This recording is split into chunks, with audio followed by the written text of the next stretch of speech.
Hey guys. So yeah, my name is BYS Persian on Instagram, and basically it's my first YouTube video. Basically, something arrived, UPS, something quite special. I just want to share with you guys. So I've already got something special here. That is a miscut Charizard, which I'm amazed it's a 4, to be honest. But yeah, if we look closely at it, I mean it's quite relatively clean for a 4, to be honest. So I'm obviously saying to be honest quite a few times because I'm trying to be honest. So yeah, and then here my 8.5, because I just enjoy things that are a bit obscure, if you get my drift. Yeah, I've got a few signed cards here and stuff like that, and then my prized possession from Yu-Gi-Oh! Obviously you can't go wrong with the DDS, from a close friend, Kevin Conway, over in Japan, and got this quite a few years ago, and I'm just so happy that he shared this with me. So yeah guys, basically going into my Mailday itself, I got that package. I've already opened it up, obviously, and it's come in a nice little purple bubble mailer, so something a bit different, which I'll probably be keeping. And if we go into the bubble mail itself, here we have it. So it's something that I really want to share with you guys. I shared it on Instagram with a live video with everybody, and I just want to share with you guys as well. Yeah, it's an 8. I'm amazed it's an 8, even though it's a bit OC. But if we look in reality at the actual card, it's like, here it's clean, here it's clean as well. Here is basically where you've got a bit of the whitening, which you can barely see, a little white dot, and then here as well. So I'm personally amazed. It even got an 8. It looks more like a 9 in my personal opinion, but yeah, it's all a matter of opinions anyway. So just made sure that obviously you typically go off pricing for the grade, but then you've got to see in actuality if it is worth its grade, because some cards aren't exactly graded in the right way. Yeah, and then I've got some of my first edition base cards as well, which I can just show you guys. I mean, it's ungraded. I'd say near mint to mint, so probably like a 7 or 8. Yeah, quite cool. And then here, Venusaur 8. And then obviously Alakazam, probably one of my favorites. I'm amazed it even got a 9 because it's quite clean at the back. If we look here at the back as well, just a bit dirty. So I wish I was a cleaner guy, to be honest. So yeah, you can't go wrong with Spoon Guy. And then obviously here, got good Magneton, which sadly isn't as loved as the rest of the Pokemon.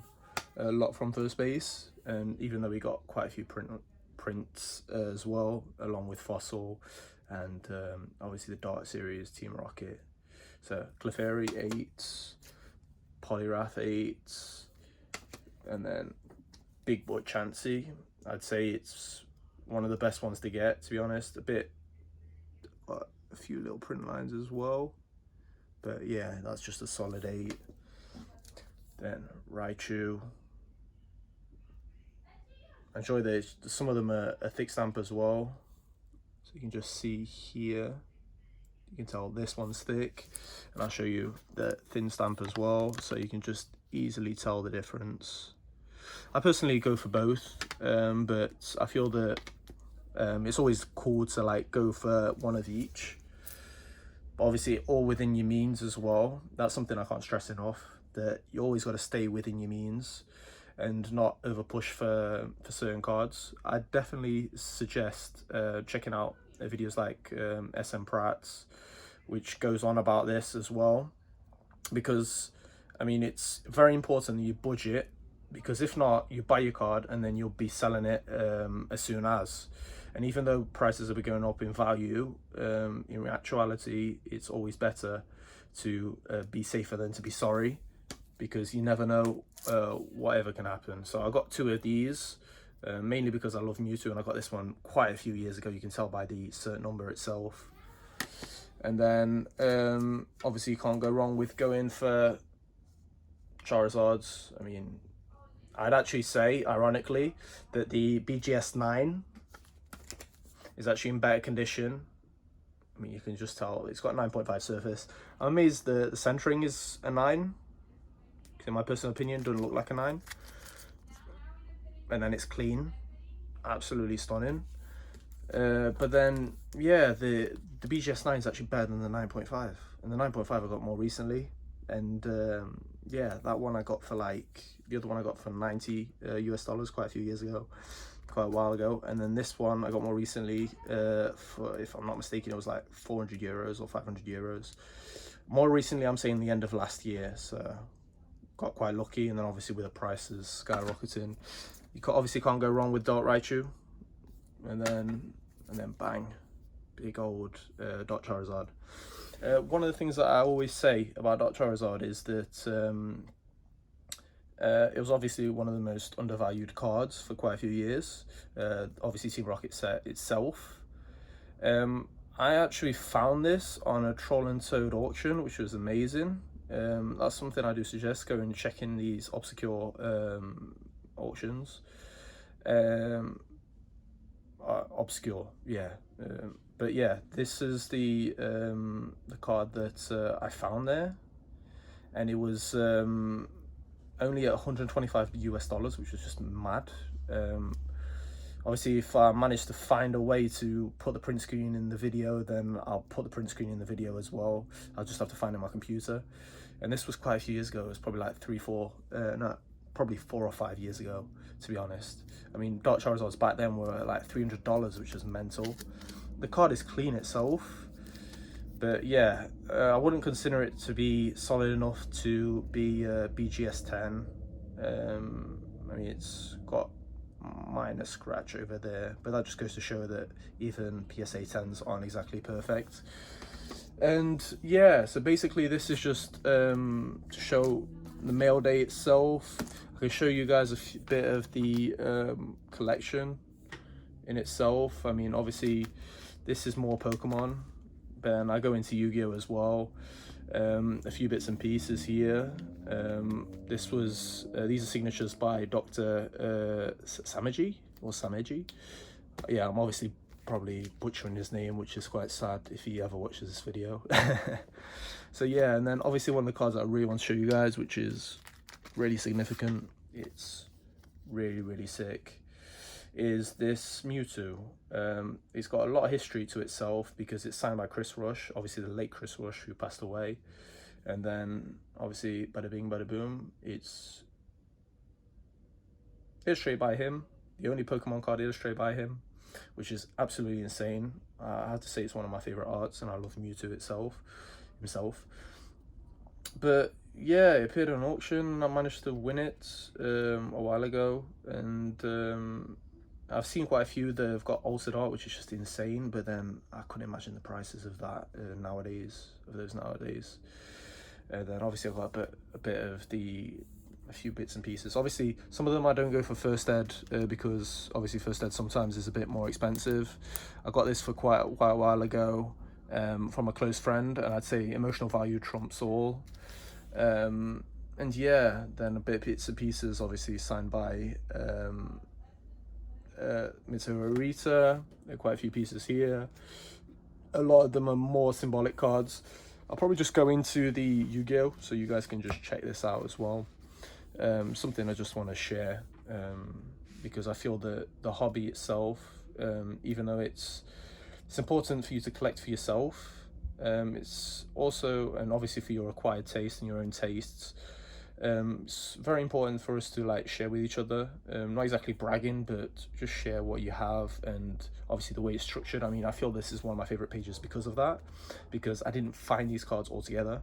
I found them bit by bit. I'd say obviously this is obviously very symbolic because we look together. If we look up close, you've got the Kaiba token, and you've got the Eric Kaiba Stewart, and then obviously is it GBI or GB1, like some people say, the secret rare. And then here we have token, and then bang, Dark Magician, LOB, then Slifer, and then obviously symbolic because here we are, and then bang, signed by Joey. It's amazing that we have a crossover for Pokemon and Yu-Gi-Oh! I actually have a card that's signed by Wayne Grayson, which is Dark Dragonite. And obviously then you've got Eric Stewart, who did quite a few pieces for Pokemon, obviously being Brock, being James, if I'm not mistaken, and then obviously Squirtle as well. And then I'd say I love this part in itself. This part here is very significant in terms of anime. You look at actuality, that Kaiba said you have the 3 cards, which he had the only 3, and then obviously Grandpa of Yu-Gi-Oh, Yugi himself, who had a card that he obviously ripped in half after winning it in a duel. And then you can't go wrong with this art itself. I'd probably say it's my favorite art. I like the LOB, but not as much as this. And then obviously secret rares, which are cheaper than the DDS, but I do recommend, if you don't have the budget for the DDS itself, then go for these cards, because they're actually beautiful. The ghost rare, I just love to see it within Pokemon as well. I'm probably going on for a bit too long, but yeah. Oh, what the heck. So here we have the Blue Eyes LOB first ed, and then quite a few pieces here. And then, yeah, it's just something relatively special. Then obviously the Ghost Rare Blue Eyes as well, different art. A few bits and pieces for which are very symbolic. Signed by, obviously, Dan Green, each piece. I got quite lucky, and I'd say that a lot of it is to do with you being active within the community and being active on pages and speaking to people and all that. That's obviously where you're going to find the better deals and the better cards and all that in actuality. I'd always reference you guys to speaking to each other. Like, if you really want to find a card, speak to people that are within the community. I mean, even people that are really trusted, and they'll probably point you in the right direction. Like, for example, Gary from Pawn Stars. I mean, I spoke to him not too long ago, and he pointed out some people that could help me out with completing a few of the first ed base cards that I needed. So yeah, they're always very nice throughout the community. I mean, you've got a bit of quite a few toxic people, but not too many. I see people more there to help, to be honest. And then you've got a few bits and pieces here. And yeah, guys, I mean, here's a Greg Abbey. I've got a piece that is a Stardust dragon signed by Yusei, which is Greg Abbey. Sadly, well, not sadly, it's actually quite good that it was signed by Yusei, but then it was actually misspelt. So that was a find in itself. Sadly, I don't live in America, so it doesn't exactly make things easy for meeting the artists and all that, meeting the voice actors.